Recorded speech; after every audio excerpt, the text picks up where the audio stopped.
Good evening, people. I've already been out to the workshop tonight. It's not too late yet. But as I was walking out without yous, I had a bit of an idea. I've spent a wee while this afternoon conversing with the store where I purchased the router lift. My nice new router lift. And the subject matter, well, it wasn't a complaint, it was actually, I'm very happy with them. It's these things here. And these are the corner feet that get, well, once you've routed the hole in the router top, or whatever top you're using, you mount these underneath the table, and the plate actually comes down and screws to this. And they have two levelling feet in the plate itself that push off of this part either side of the screw, the fitting. Now, I had asked if these were sold separately many weeks ago, and I didn't get any reply, and I thought, oh, that was pretty not good. But that was from the Banggood site.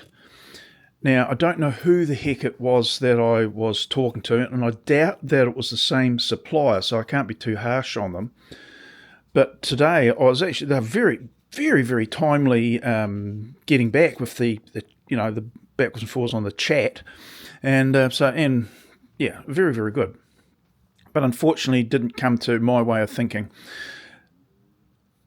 These were going to cost, and they said yes, they can supply them, but they have to go through a link and all the rest of it, and they would make sure I get these instead of anyway, long story.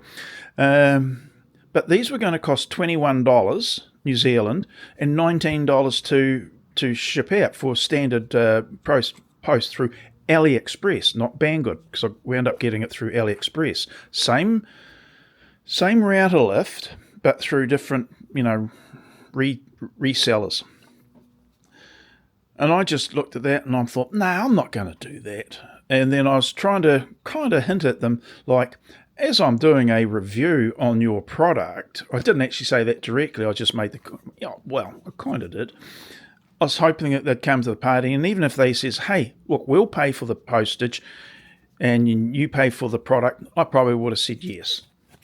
But they didn't. So I just thought, oh, to hell with it. I'll make something, as I was going to do anyway. But I think it was a wee bit short-sighted of them because they could have got a good bit of PR. Put it this way, they're going to get good PR anyway, because by looking at the router lift, it's a beauty.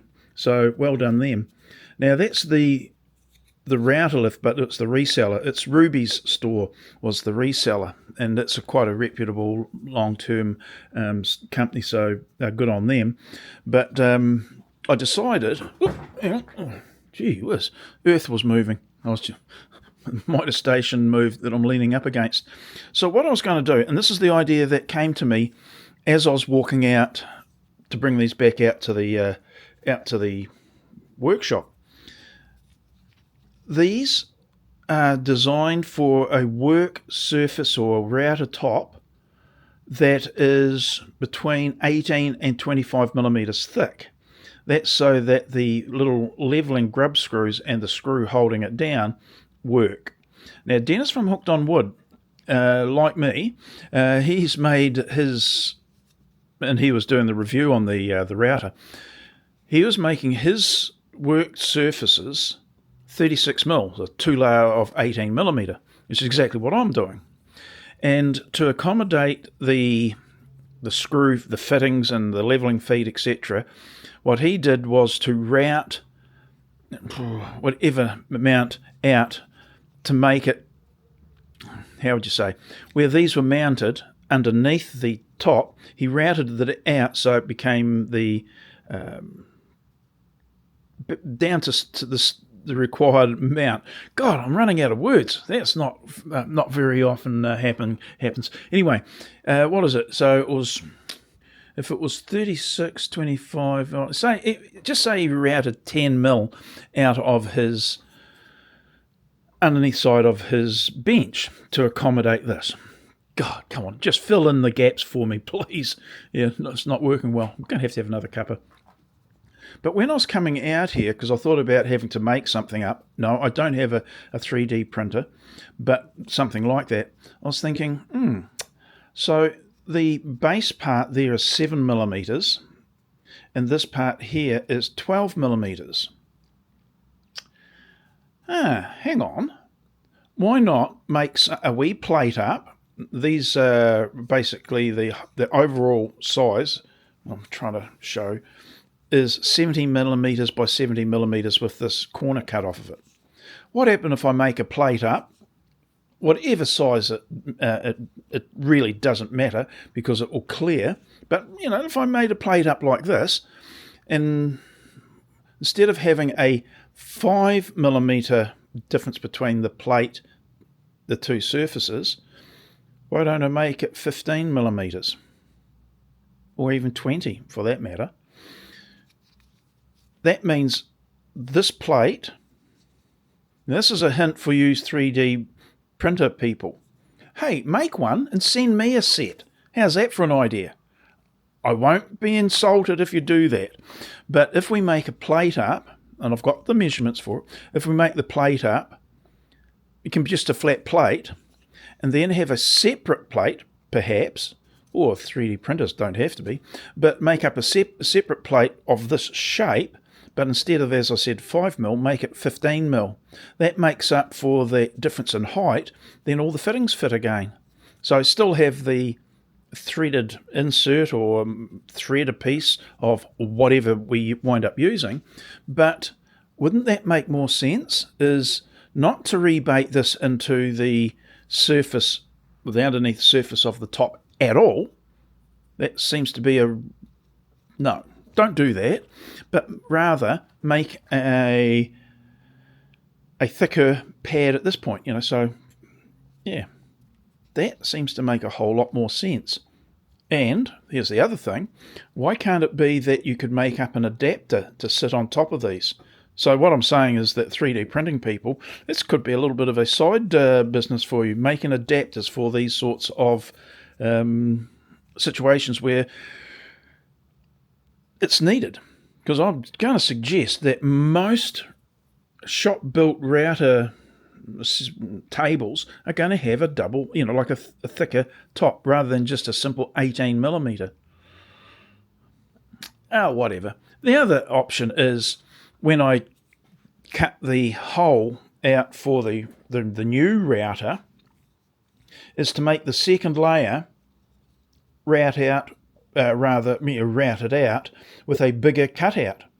So this would actually mount straight underneath the 18mm. Now that probably would be even easier, and probably why people haven't printed them out in different sizes. So, but either or, I can't see now how big is it now? I'll just right there. So it's about 20mm. So if your second layer, your underneath layer, were to be cut out at 20mm bigger than it would ideally be, then this would fit on the 18mm. No additional routing would be required at all. I think the only reason Dennis had to do it the way that he had to is because the top layer of custom wood, the black custom wood, which he really loves, underneath was a 18mm layer of plywood, and I think it could already have been joined together, glued or whatever together. So maybe that's why he had to do it that way. But I think I like my way better because it's a whole lot easier. And I'm just looking at the pad and thinking, yeah, no, that would be a whole lot easier, because my situation, I'm going to have a 700 wide and 1200 long panel. That one over there. And it will go on the top, but there'll be part of it hanging over. Well, let's just have a bit of a measure while I'm doing it. Yeah, so there'll be 300 sitting on the top, being fixed to it, and 400 hanging over. It's only that 400 that will have the second layer. And therefore the template, which is just down here, the template could be cut around for the top, but I step it out 25 millimeters and cut the second layer out, which comes up from underneath. Yeah, I like this idea. So that goes in underneath on the top layer, and the second layer, which is really just there for reinforcement to make the whole thing more stable. Yeah, I think I'm going to do it that way. Hey, I'll still take a 3D printed one though, just saying. That's why this is the second 3D print idea I'm giving away. There's one for that track saw, and I reckon that is a really good idea.